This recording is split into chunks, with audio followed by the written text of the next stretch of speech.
Bonjour à tous, je vous présente Alexandre Pedro, qui était à votre place il y a quelques années, qui aujourd'hui est journaliste au Monde, qui est passé par SoFood, 20 minutes, qui va vous parler un peu de son parcours, de son expérience, et puis qui est là pour répondre à toutes vos questions.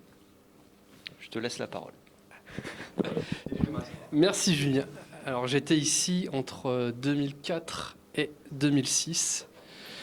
Donc voilà, ça remonte un petit peu et bon, toujours des souvenirs de revenir dans ces locaux. Voilà, donc je vais faire vite fait mon parcours sans revenir sur les préquels. Voilà, on va commencer un peu plus tard sur mon parcours vraiment journalistique. Bon, je suis né à Toulouse.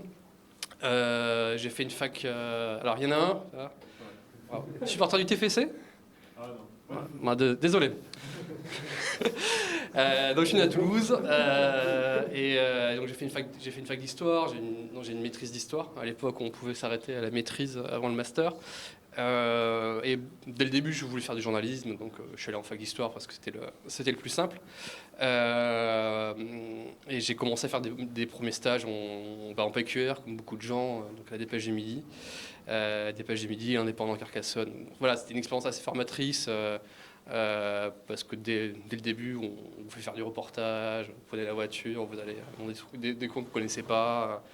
Donc c'était vraiment assez intéressant. Je ne faisais pas du tout de sport au début, dans mes premières expériences de journaliste, mais j'ai toujours adoré le sport. C'est vraiment par là où je suis venu finalement au journalisme, parce que avant de lire Le Monde, Libération, d'autres journaux, j'ai commencé à lire L'Équipe assez rapidement, à 6-7 ans, L'Équipe, France Foot, Rose Mondiale. Enfin, à l'époque, on n'avait pas beaucoup d'autres choix, hein. L'offre était assez réduite. Et donc, c'est ce qui m'a donné envie de faire du journalisme, d'abord par le sport, et puis après, je me suis intéressé à d'autres domaines. Et donc, après ma fac d'histoire, je suis venu ici. Le Paris, pour deux raisons. J'avais raté les concours des autres écoles et c'était à Paris où je pouvais être logé. Donc voilà, c'était une expérience assez intéressante. Donc à côté de l'EJ Paris, je suis rentré en stage pendant quelques mois aux Inrecuptibles. À ce moment-là, j'hésitais entre faire de la presse sportive ou faire de la presse musicale. Donc c'était un peu deux domaines assez différents. Donc je suis resté là-bas pendant quelques mois en stage, j'ai été pris comme pigiste là-bas.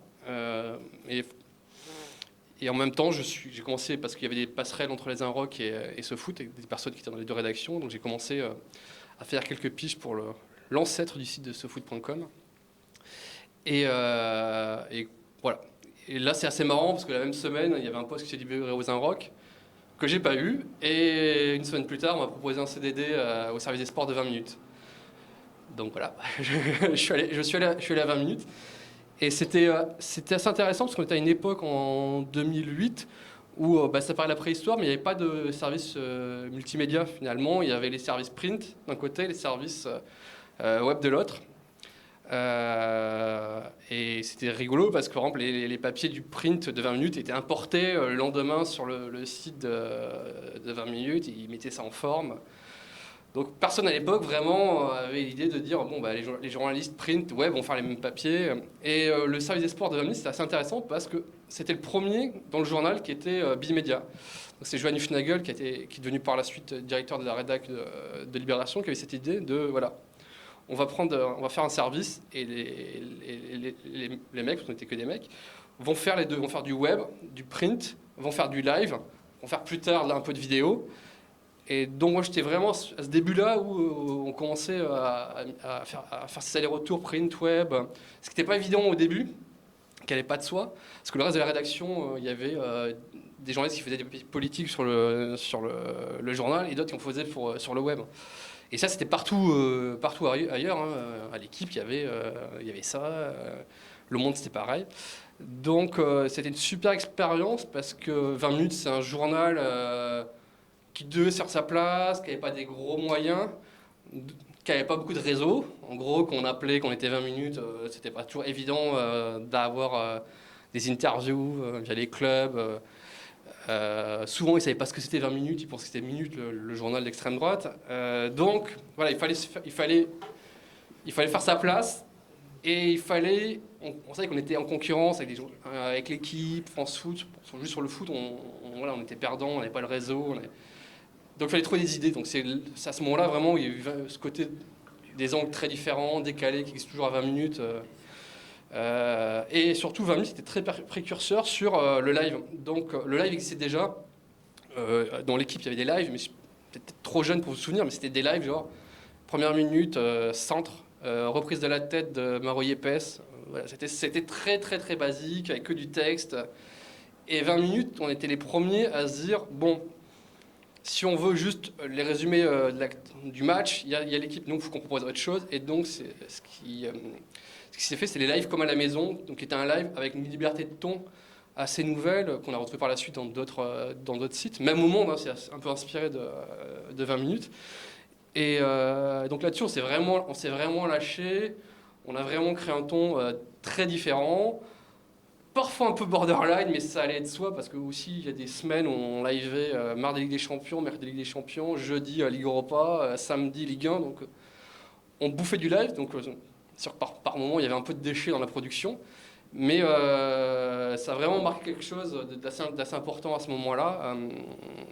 Et le live, finalement, s'est démocratisé. Je ne dis pas qu'on était précurseur, mais bon, finalement, aujourd'hui, le live, du heure par heure, il y en a dans tous les journaux, enfin, sur tous les sites.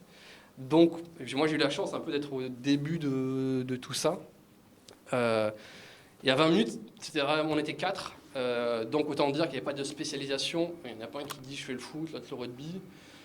Il y a des affinités. Moi, je faisais un peu plus le rugby, je faisais un peu plus le tennis, mais on faisait tout. On pouvait faire des sujets très, très, très sport.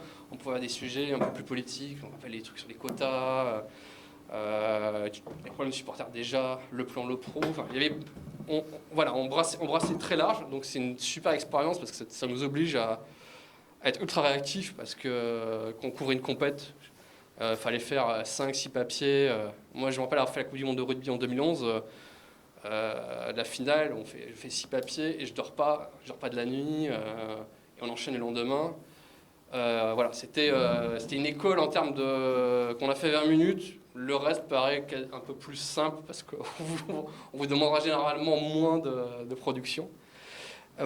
Et tout en faisant 20 minutes, j'ai toujours écrit à côté pour SoFoot parce que j'ai noué des liens d'amitié avec des personnes qui étaient là-bas. Donc je faisais quelques papiers de temps en temps pour le site, et pour le journal. Moi, je suis d'origine portugaise, donc je m'intéressais toujours au foot portugais. Donc j'ai commencé un peu à écrire sur ce domaine-là à SoFoot.